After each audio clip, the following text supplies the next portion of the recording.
Absolutely. So, Akamarured Red seems favored in this matchup, and we're about to jump in. Guys, take it away. Lana'Thel versus Akamarured. Well, we got Shadow versus Shadow. And they were like, let's get this out of the way right now. Let's just get it out of the way. Yeah, they were just like, okay, you know what? Let's just do away with this matchup because. But what we see here is both players, as we were just referring to, curves. Both players have somewhat of a curve. I would say Akamaru's is slightly better, but yeah, just slightly better. Slightly. Honestly speaking, the way Mid Shadow works, Lana'Thel has a perfect hand. He's got the Lurching Corpse on turn 2 into a Demon Eater and a Soul Conversion on turn 3 if he wants to just draw a whole crapload of cards. Akamarured Red's got more of a, I want to do the same type of a plan, but he doesn't have that engine that we've been talking about in previous weeks with Mid Shadow. He doesn't have any of his Demon Eaters, doesn't have any of his Soul Conversions, so his curve might be a little more robust, but Lana'Thel has a lot more options to draw into. That's fair. I think that, and there's that Mordecai, but as I was it's the random one of, I believe. Yeah, that Mordecai. I will say that Akamaru could kind of go very heavy on the hope that Prince Catacomb works plan, because, I mean, obviously he doesn't have really anything else he can do, but in the event that he does land that Prince Catacomb, he's going to be at a very massive advantage in this matchup. Because essentially Lana'Thel, in order to combo, has to give up his board position. And if he gives up his board position too much and that Prince Catacomb gets value, he's just going to get really behind on board for the mid game, which is a very important time for Shadow vs. Shadow because of Ektar battles. So, Lana'Thel, they're drawing his own Prince Catacomb. So, this could turn out to be okay, you know, for him. Yeah. Very important next couple turns. I think Akamarured Red's going to do the safe play and just clear board. I think he's going to go Zombie Party and Lyrial Trade. I can't imagine him trying to present more of a board, especially going into a turn with... Oh, never mind. And he's not doing any of what... Yeah. He's not doing any of what you just said. Yeah, he's like, I don't care if you have a board, which is... It's going to set Lana'Thel up for a good Orthrus. It's going to set him up for a good Prince Catacomb, whatever he wants to do here. High roll? Right. Not so high roll. Nope. Those dice rolls are not with him on that one. But, I mean, you may as well go face, right? Yeah, the Lyrial's not going to get really any advantage by staying in play here, so no reason to trade. Now, he does have access to Prince Catacomb line if he wants it. Yeah, and I think he's just gonna Evo Prince Catacomb, clear board, just do the regular stuff. I love the He's like, you know what, I let you keep a board one turn, that was a mistake, I'm not doing it again. Yeah, not only that, but the animation on Prince Catacomb, pretty sweet, especially the Evo. Pretty sweet. If you guys don't know Aya very well yet, he loves his animated cards, let me tell you. I do love my You'll be hearing about those quite a bit. Yeah, I love my animated card. Alright, so Prince into Soul Conversion. I can't imagine that's not the line here. And then Evo into the little tiny skeleton, just for trades. He might opt not to do that. He might just opt to just pass, which, I mean, I think that there's... Yeah, okay. I think that there's some merit. I don't think he felt as if, you know... I'm going to take too much damage. Yeah, it's not dire this turn to remove the 1/1. It's just, in my mind, the way I like to play Shadow is I don't like to let my opponent get too far ahead, because every single time you don't Evo into something and they get one extra advantage out of that, it might be one extra that you just can't deal with over the course of your next couple turns. Yeah, but sometimes, you know, as players, we're going to take those risks. And they may pay off, they may not. But we don't really know until we do them. You know? That's true. So, And honestly, this is the type of turn that I'm talking about. So without using the Evo to clear off one of the followers this turn, now he's looking at a turn that he's going to have a really hard time coming back into. Like, he's just not going to be able to deal with all of these threats at the same time. Unless, of course, he top decks. Okay. Well, that was a good That's fun. I was waiting for it. Yeah. That was a good. It's like you segued into that, you know, pretty well. You know, unless he draws a card. You know, I always hope for it. That's Breath on 6. That's what you always hope for. Yeah, that was Zombie Party. But, yeah. That was Zombie Party, so it did allow him to come back a little bit. It gave him a removal spell, which is great. Yeah.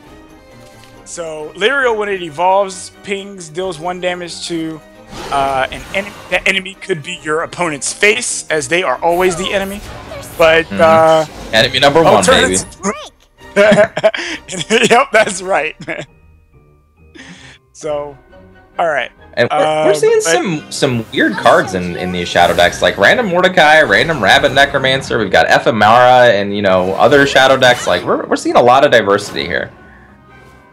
Well, I mean, I think that you know, going off the beaten path is kind of overrated sometimes. You know, you just kind of like, oh, I went to something else, and then you play Ektar, and then it, like you didn't do anything new at all.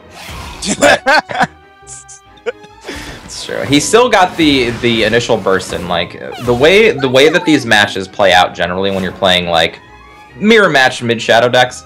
If you get a lot of damage in early, it means that you have a lot easier time finishing off, which means that your opponent has to make a lot of choices that aren't so optimal so that they can keep the board clear.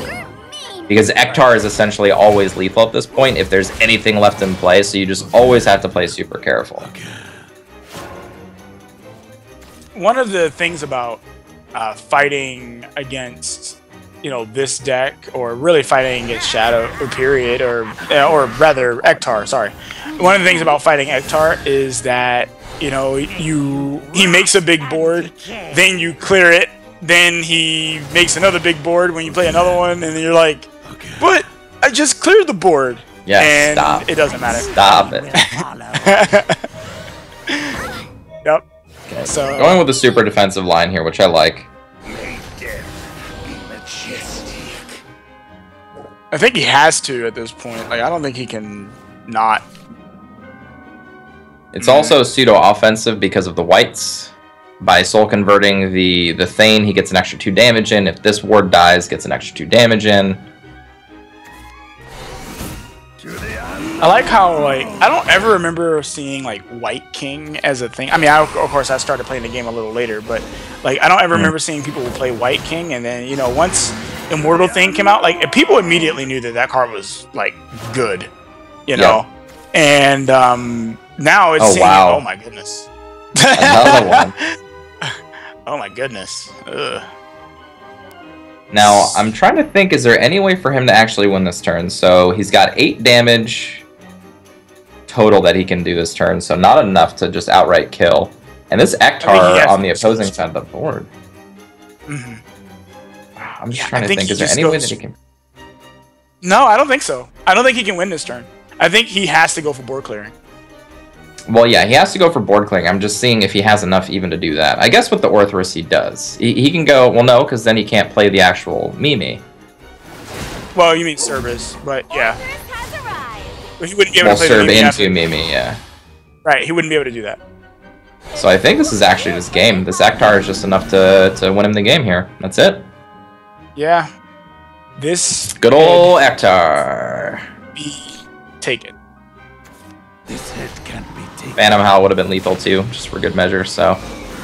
Yeah. You know, like... yeah, Lana'Thel did the... Oh, okay. You know? Fine. Fine. Okay, at least we don't have to play this matchup anymore. I tried to avoid this matchup like the plague, man. I hate playing mid-shadow mirrors because they're really just about who draws better. Honestly, like, I don't like that type of feel. Like, I probably, being Lana'Thel, would have queued my Havencraft deck into this matchup first. Although, that could be kind of scary, right? Because if Vengeance Blood gets queued first, then you have a bad matchup that way, so... I don't know, I guess it's a gamble either way. I would think in a format like this that, you know, since they can see their opponent's decks, this and other, they're going to pick the matchup, or they're going to pick the deck that they believe is going to, you know, present to them the best matchup. And, you know, so. Either way, so now we've got Vengeance Blood and Aegis Haven are the outside decks here. So I want to see how these perform against Mid Shadow and against each other. I want to see if Haven, if the Haven versus Blood matchup actually does take place, who's going to take that one? Because it's always been on Vengeance Blood side, in my opinion. But with certain tech cards in Aegis Haven, maybe it could push it over. Who knows? Well, usually, even with certain tech cards, I have a hard time in that matchup as Haven. Very hard time. Dark Air Jammer is just so hard to deal with. Like, yeah. And like all of their followers having 4 toughness, like once you get past the 4 play point arena, it's really tough to just deal with. Like Priest of the Cudgel's not optimal. Things like that. Like what you normally would do against an aggressive deck. Yep. Now he opted to play the Blood Wolf here instead of the Urius. I'm not sure I agree with that. Me personally, against Shadow, I'd want Urius out pretty much as quickly as I could. It deals about the same amount of damage because you know they're going to play followers. They have to. Right. Which is why I feel like you're missing out on damage, actually, by not playing it on 2. For now. Now, it does give him the opportunity to trade if he wanted to. Like, perhaps maybe there was a 2-drop like a Unica that he'd want to trade with, so it does give him a different opportunity to do something. And this does kind of allow for more damage. I think this sequence is fine. The Blood Wolf into the Urius is just as good, if not slightly better. Okay. It's a slight thing. I think it got him 1 more damage all this way. That's all. That's fair. Oh wow. Going straight for it. 2 Urius.